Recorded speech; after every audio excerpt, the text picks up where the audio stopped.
All right, on this episode of C4 and C8, we'll take a look at my very first 0 to 60 pull. I can't wait for y'all to see that. And then we'll go over some of the mods that I've done to my C8 Corvette and the price difference between aftermarket and OEM. I'll see you guys after the intro.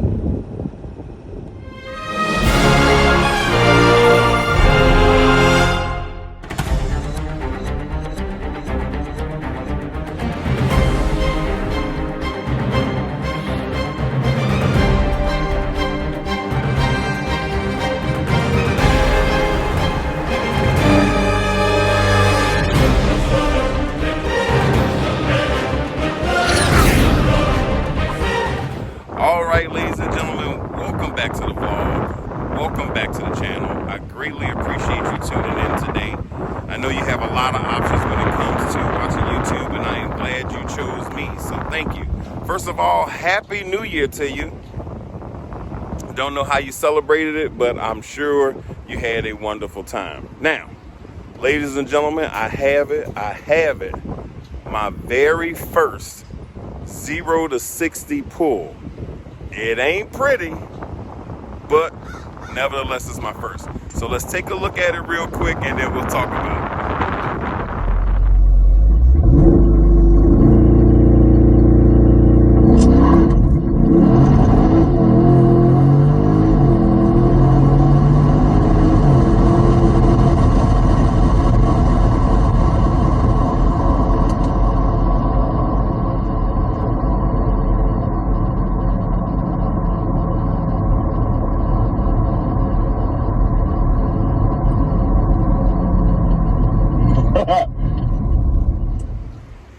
All right, there you go, ladies and gentlemen. I did my best. As you can see, I had a lot of rear wheel spinning slippage going on there. I plan on doing a lot more. I just got to find the time to get back over to Mexico and do some runs like that.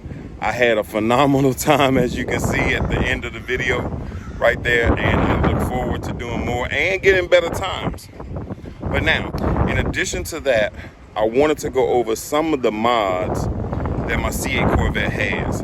Now, these are very inexpensive mods, especially in comparison to the OEM or the factory installed modifications. So let's take a look at some of those real quick. All right, ladies and gentlemen, the very first mod I did, I actually ordered before my C8 Corvette arrived, and it's going to be the jacking pucks that are installed on the exact position that GM recommends that you jack your C8 Corvette up at.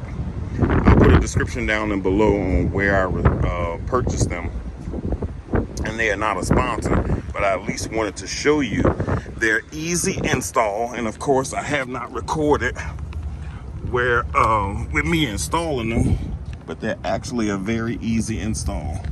So forgive the dirt on the car if it was raining here a little bit earlier. But if you can see that blue right there on the screen, that's the front location of where one of the jacking pucks go. And there's actually a total of 4 jacking points. And then I'll show you the rear here as well. And you can see it there as well. Now, they come in several different colors. And of course, I chose blue to try to match the interior as close as I possibly could. So there's one in the front and one in the rear. And then that way, if you ever have to take your car in to be serviced and they're not exactly sure on where to jack your car at, you can actually already have those marked, and they're permanently mounted with a simple Allen key screw. 2 of them, matter of fact, and they're very easy to do.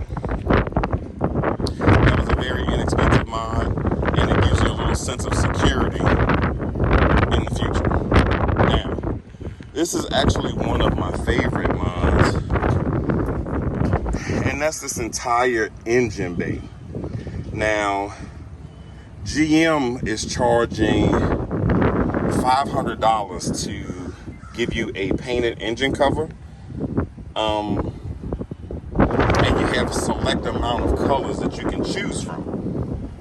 Now, I chose to paint my engine cover myself. One, saved me $500. I probably spent about $100 because, as you can see, it matches the interior perfectly. And I was able to do that once I realized that this blue on the inside was an exact color match to the Rapid Blue that GM offers for the color of your Corvette. Now, that mod was about $100 versus, for me to paint it myself, versus $500 from GM, and GM doesn't even offer this color. While we're on the engine bay, let's also take a look at these side engine bay covers as well. GM is charging $1,000 for carbon fiber ones. So you get one on each side, and you'll get a set of lights up there also for that same $1,000. Now, I spent about $600, and it took about 7 weeks for them to come in for the supply chain issues, but I think they were well worth it. There's also a video already on my channel that shows me and my nephew actually installing those. And forgive me, I know it's a little dirty, but like I said, it rained here on my way here this morning. Now, what I like about my light up there at the top is that it's Bluetooth enabled, so I can control it right with my telephone, and I can choose from several different colors. If I wanted white, blue, I have them set on blue right now because not only with this Bluetooth controller, that light there, but there are actually two in the engine bay. So you have that one up there, there's another one back there, and there's one in each guild as well. I don't know if you'll be able to see it in there, but there's one in each one of those. Now, that's something that GM doesn't even offer, but for $1,000 you get those two, that one light. But for me, I spent probably about, I'm not exactly sure, I'll put on the screen exactly how much I spent, but I know I spent about $500, I want to say. $500 for those. And I want to say I spent $60 for the lights. I'm not exactly sure, so I'm not going to really just go over the prices off the top of my head. I'll look it up and I'll put it at the bottom of the screen. But what I like about my light is that I actually can leave it on all the time. Now, how do I do that? I am not tapped in to the Corvette's power. Instead, in fact, let me show you here in a second. I'm gonna put the camera down for a moment, and I'm going to move the top, and I'm going to show you how I have it connected. Hold on. Now, this is the actual power supply that I have that powers those lights. And the reason why I did it that way is because I am allowed then to leave the lights on. Let's say, for instance, if I go to anywhere particular, the entire engine bay is constantly lit up while I'm in the inside doing whatever I'm doing. I don't have to worry about my battery being drained and my car not being able to start. But you see, I have a master switch here. The master switch here turns the lights on, and then I can control them via Bluetooth. I can turn them on and off then via Bluetooth, but I typically just turn the master switch off when not in use or at nighttime.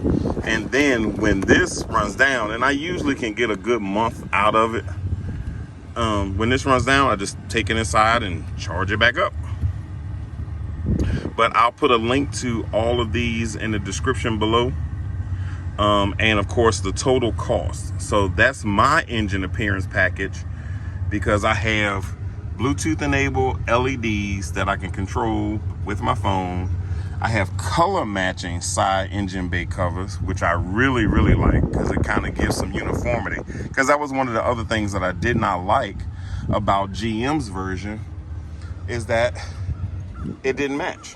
You know, you get a red or a silver engine cover, and then you were stuck with that carbon fiber on the side. Now, as far as my most satisfying mod that I have ever done myself, it has to be this rear wing spoiler. Now, from GM, $1,000. And I was actually willing to do that initially. But going back and forth with my dealer, they stopped offering the high wing spoiler, then they offered it again, and they stopped again, and then they ran out, etc. So when it was time for my C8 Corvette to be built, they didn't offer it. So I knew I was going to have to buy aftermarket, and that was great. Once again, I'll put the link down in the bottom below. So I decided to tackle installing my high wing spoiler myself. And when I tell you, it was the most satisfying modification I have ever done. I am not the type of person that'll dismantle a car, especially a brand new $83,000 car that I had to drill holes into. So, have you ever heard of the old saying, my dad always says, measure twice, cut once? Well, I measured 3, 4, 5 times to make sure everything matched up like it's supposed to. And then I finally made the holes that I needed to. Now, the other hard part was removing this entire rear bumper. Now, of course, it's a easy process if you have more than one person. But if you're by yourself, there's a lot of juggling and holding on to this and etc. while you unclamping wires to get the entire bumper removed off. Now, I did not record that process because when I tell you I was doing a whole lot of concentrating to make sure I didn't mess anything up. And when I tell you, I got an epiphany halfway through the install. And I purchased, I'm gonna put a picture of it down here on the screen. I purchased this one freaking bit. And this bit saved me tons of time. Because initially without it, it took me hours. This entire process was a 12-hour process to put the spoiler together, line up and drill the holes, take everything apart and off, put everything back on. But there are actually 2 screws and a nut that sit in these creases. There's 2 screws, probably about here, and then there's a nut that's way up here on both sides. That one freaking nut to get to, you need that piece that saved me a whole lot of time. But I only realized that halfway through the process. If I had it initially, it'd probably took me a lot less. Because there's about 40 total screws that you have to remove to install this high wing spoiler. But when you are finished, it is so satisfying. So this is probably one of my favorite mods on here. Now, I don't have much else left to do that I wanted to do. If you have some suggestions, I would greatly appreciate it. But the only thing I have left to do is going to be the calipers. I'm going to also do those myself. I did them on my C5 Camaro already. Actually, when I knew my Corvette was coming and they did not offer the same Rapid Blue for the calipers, I knew I wanted to practice and do that myself. So I did them on my Camaro probably about a year before my C8 Corvette came, just to get some practice. So I'll be doing those, and I'll probably show that on video. But if you have any other suggestions, especially relatively inexpensive mods, leave a comment down below. And that's just a quick little review of the modifications that I have done. Now let's get out of this wind and back into the car. All right, ladies and gentlemen, that'll do it for this episode. Please stay tuned because I have a lot more content coming up. I'm definitely going to do some more 0 to 60 pulls because when I tell you I had a phenomenal time doing that, I can't wait to do more of that. And I've actually also been seeing something about GM possibly not allowing new customers the ability to sell their C8 Corvette for a couple of years. And I've also heard that they may be doing something like that for the Z06.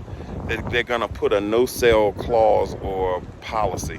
I'm gonna look more into that, but if you are familiar with anything like that, please leave a comment down below and I'll see you on the next video. Thank you for tuning in to C4 in a C8, and we are out of here. Peace. Muscles, Chris. Oh, yeah? There we go. You like that? I have to get back to God. Turn, let me see the symbol. You see the Batman? I freaking love it.